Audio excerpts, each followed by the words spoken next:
makes you so sick at heart that you can't take part. You can't even passively take part. I wasn't planning on making a video today, but I saw this and I could not let it go. This is Michael Tracey, a journalist who is in that sort of ecosystem of anti-establishment journalists who basically just mostly attack the establishment, the Democratic establishment rather than Republicans. You know, it's the kind of person who always says, I didn't leave the left left me, that style. At this point, he's pretty much right-wing, and I think there is just zero controversy whatsoever about what his actual political leanings are.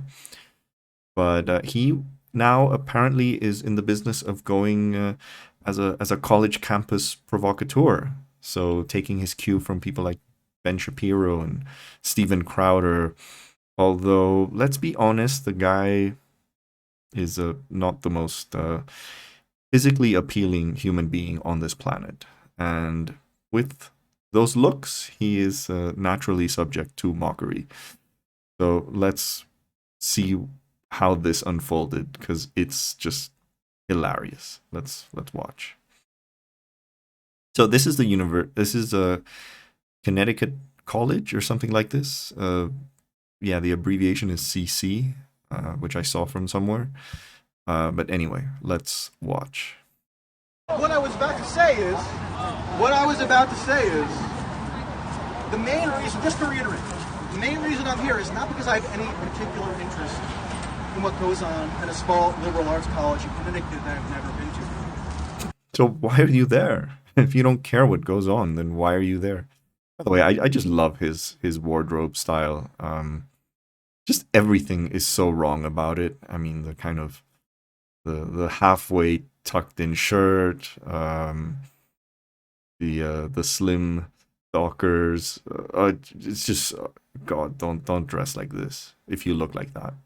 It's because I've gotten so many, dozens of messages, phone calls, texts from people who have strong criticisms of the policy that you're all now subject to, but say unanimously that they cannot voice them in public because if they do, they will be subject to disciplinary action, they will be subject to social repercussions, they will face problems with their athletic programs, and on and on and on. So if you're not aware of that sentiment existing on the... So he's talking mostly about the campus's COVID testing policy, because obviously that's authoritarian, which is what the wokes do. Campus around you, maybe you ought to be a little bit more aware, because I don't think it's good for anyone, whether you support the policies or oppose them, if there's this climate of conformity where if you transgress, then you're subject to, disciplinary action and possibly expulsion. Why? As a journalist? Because they cannot speak on their own behalf. We can. I think hold on. No. I'll define for myself, thank you, what my job as a journalist is. Is this for a Fox News? I don't think you're... He wants a Fox News. He wants a piece on the New York Post. He's not going to get it. I go on. I was on a left-wing podcast. I was on a left-wing show. I'm cool, I'm famous, I was in a podcast. I do everyone to gather attention from you. I've talked to you for about an hour. How about that? Are you a right-wing stooge? Please, leave this campus, get off. Please, we do not want you One here. word, okay. One word on here is, can I use 3 words? No. Please. 3 too many, but come on. Giving voice to the voiceless. Way more than 3 days. Really, I mean, have you ever stopped to consider if it's a fruitful intellectual environment for so many of your classmates? What a clown. To just be... What a fucking clown. That's so crazy. There was more to this. And this part is even funnier. So let's watch. Make a point. As long as people want to stay out here. So, can I make a point? Yeah, go ahead. Okay, sorry, we got a question over here. How do you feel about Joe's statement on this matter? Whose statement? Joe! Who's Joe?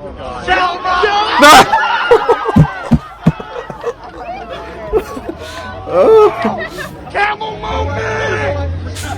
As long as people want to stay out here. Let's watch that again. Can I make a point? Yeah, go ahead. Can I mic? Okay, sorry, we got a question over here. How do you feel about Joe's statement on this matter? Whose statement? Joe! Who's Joe?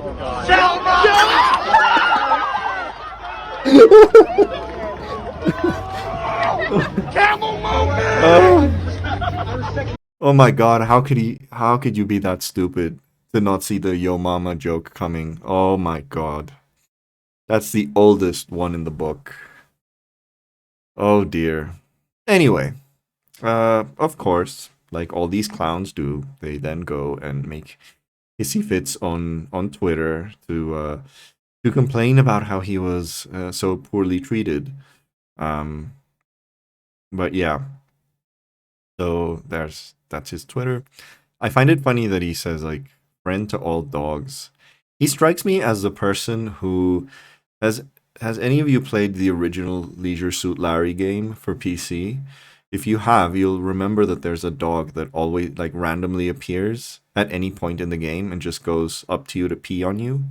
That's exactly how I imagine Michael Tracey. In fact, I think Michael Tracey would be an excellent human actor if there's ever a live action Leisure Suit Larry movie. Anyway, let's see what he wrote. So yeah, this is literally like straight out of the Right Wing Playbook. Like, let's go and raise a ruckus on a liberal arts college campus, and then when there's complaints and protests, I'm gonna act like the victim when he clearly knows that he's being a fucking provocateur. So let's see. Yeah, earlier today, the college sent me an email warning that I would be in violation of the law if I entered the campus. They also shut down all gates and were checking IDs in a failed attempt to impede me from coming. Yeah, so yeah, why if it's a private institution and they don't want to let you in, why would you force yourself to go in? Anyway, let's see. So with the help of students admitted into campus, shortly after the beginning of my remarks, security arrived, directed me to leave, so a huge group of us moved to a different off-campus area, had a great exchange for about 2 hours, despite being pelted with 2 eggs, both missed. So I suspect this might have been the off-campus area. This doesn't seem to me like a great exchange when you're being humiliated in public with Yo Mama jokes, but yeah. It was a big crowd, and everyone who wanted to speak did. Opinions were mixed. There was definitely a vocal faction of pro-admin, pro-lockdown students. Pro-admin? How about you describe them as like pro-not want to die of COVID, or pro-not want to spread COVID to vulnerable people? Because I don't think most college campus students will die of COVID, but they can spread it to vulnerable people, and it's their responsibility to not do that. Yeah. Amusingly, the students who gathered to hear me speak, including the vocally pro-lockdown students who decided to tweet questionable paraphrases, were technically in violation of the administration's lockdown rule against gathering with too many people. Really makes you think. Well, shouldn't you be celebrating that they're violating the law that you clearly don't like? Yeah, this is Steven Crowder shit. This is Ben Shapiro shit. This is a grown man, a grown adult man, going into college campuses to start up. Like, I would feel so embarrassed if I went to my university and just pulled a stunt like this at my age and at his age. This is sad. This is really, really sad. And, well, just what do you expect? Sad actions from a sad man. And he's a masochist. He just loves this human. I don't think people, aside from this kind of orbit of anti-establishment dipshits, takes Michael Tracey seriously, because he doesn't have, the recognized recognizable journalistic career as say Glenn Greenwald or Matt Taibbi. He's just a freaking loser who's kind of rode on the coattails of these other people, and wants to now just takes every strategy from the right and tries to pull it off. But anyway, just a testament of how pathetic he is. This was a tweet from Glenn Greenwald a couple of days ago. He's like, after online liberal figures made Michael Tracey one of their most frequent targets of attack. So this is patently untrue because no one gives a shit about Michael Tracey. Like, aside, unless you're in the online space and you follow online debates, you don't know who Michael Tracey is because he's not well known anywhere else. Like I said, he doesn't have the career of Greenwald or Taibbi or these other dipshits. What makes him think that the liberal media establishment gives a rat's ass about Michael Tracey? Anyway, he built up a large following, then got an ample Substack deal, a major book contract, and even a delightful girlfriend. How sad is this?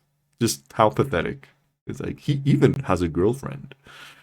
They simply have no idea how widely despised they are. Yeah, I mean, they are, but this has nothing to do with Michael Tracey. Yeah. What a sad man. But anyway, that's all I had to say for today. Please follow Michael Tracey if you like personal humiliation porn. If not, then don't. And if you want to see him also get humiliated, he had a debate with Sam Cedar, which was, I've never seen Sam Cedar that angry before at someone. And I think he also had a debate with Vosh, which I haven't seen. I should go see and laugh at all the stupid shit he says. And yeah, by no means should someone like him fool you into thinking that he's not what he is, which is a right-winger, a far right-winger. Because apparently he has some rather reactionary social views as well. But yeah, don't buy this whole, the left, I didn't leave the left left me. Because that was the line from like the David Rubins back in the day. And all of them who followed this playbook ended up now being like openly far right. So don't buy it. On that note, if you like this video, please like, please share. Most importantly, please subscribe so I can get to 400, which I'm almost there. Thanks.